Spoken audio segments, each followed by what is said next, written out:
Hello, and thanks for joining me in this distillation of the book Do Nothing and Do Everything by Qiguang Zhao.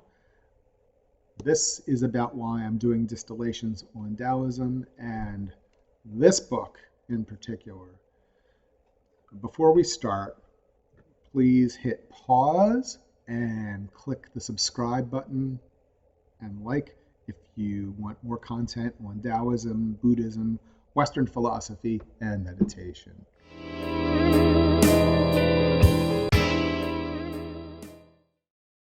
Let's get on with the show. So, before I started the channel, I knew I was going to do some distillations of books. And there are three areas I really wanted to explore, not just to have content that would be useful, but also to broaden the scope of the channel, since the scope of things I'm interested in is broad as well. It's not just on Zen. We all have varying interest after all. So those three main areas are Zen and Buddhism, Western philosophy, and Taoism.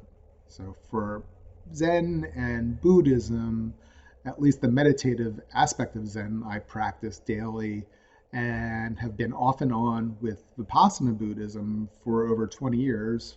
Quite frankly, mostly off, if I want to tell the truth.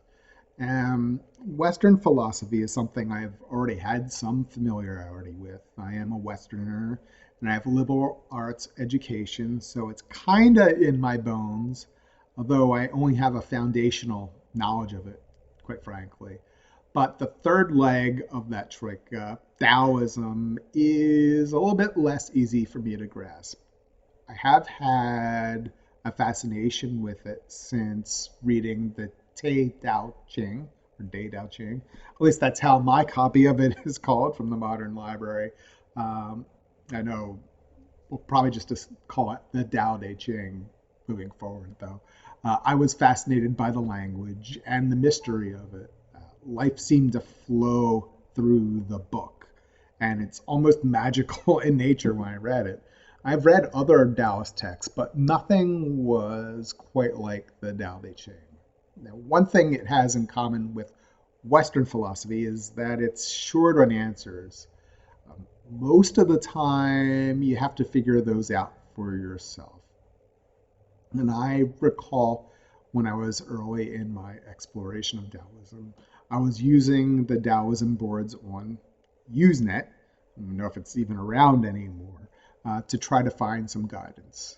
Others would pose questions about Taoism as well, but there was always this cadre of people who would respond to any question.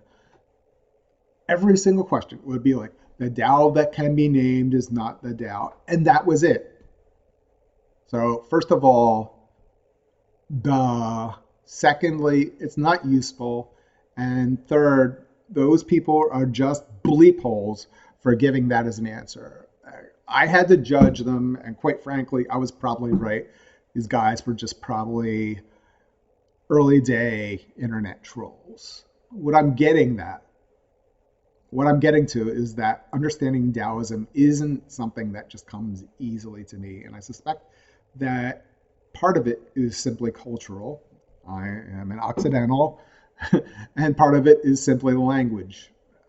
Some texts don't have sufficient notes for someone like me to get it. For example, I'd get books who were translated by someone like Thomas Clearly, who did absolutely fantastic translations of a myriad number of texts. But all I'd get is an introduction, and when I'm reading the text, I'm scratching my head as to what in the world this language actually means. So I'm missing something in that historical and cultural context as to what these sages are talking about. So that was where I was with my thought process about including Taoism as part of the distillation of text. I was a little bit conflicted about including it.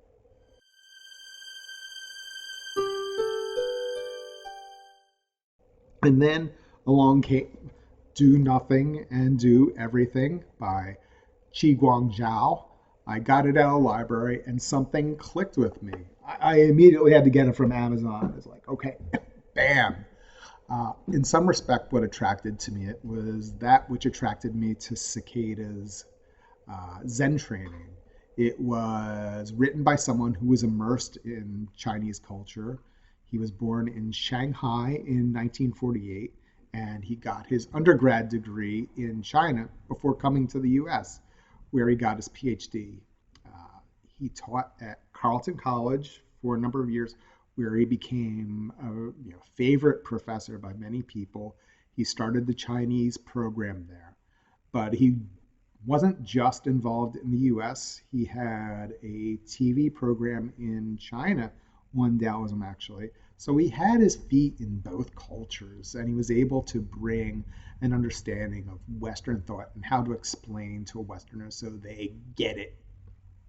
Now, Qigong died in 2015 while swimming, but we still have his text. One thing to note that his chapters are on the shorter side, only a few pages long. So I'm not entirely sure whether I'm going to do these as a bunch of shorts or compound them into a longer video, but I'm inclined to go with shorter videos, as that is what Qigong went with and how he organized the book, and leaves more room for digestion and integration of the text down the line. So we'll see, but I'm going to go with shorter videos for now. And that's my preface. And now in the next video, we're going to go on to the distillation of the first chapter of Do Nothing and Do Everything, and that's called A Manifesto of Modern Taoism. Thank you for joining me. Look forward to seeing you in the next video on Do Nothing and Do Everything by Qiguang Zhao. See you soon. Click on that next video. Have a good one. Rapid fire. Start recording. Good. Excellent. Let's start this over because that truck is just pissing me off. Noisy as a heck. Anyhow, I'm a happy person.